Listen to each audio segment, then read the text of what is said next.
ঢাকাকে নিরাপদ শহর হিসেবে রূপান্তরিত করার আশ্বাস দিয়েছেন তারেক রহমান। রাজধানীর ইসিবি চত্বরের নির্বাচনী পথসভায় এ কথা বলেন বিএনপি চেয়ারম্যান।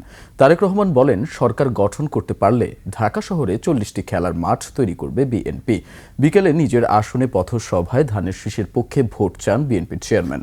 ঢাকাকে নিরাপদ শহর হিসেবে গড়ে তোলার অঙ্গীকার করে তারেক রহমান বলেন, মা বোনেরা নিরাপদে যেন পথে যে কোনো সময় চলতে পারে, নিরাপদে ব্যবসা বাণিজ্য করতে পারে, ইসিবি চত্বর থেকে জসিমউদ্দিন পর্যন্ত রাস্তা প্রশস্ত করার অঙ্গীকার করেন তিনি।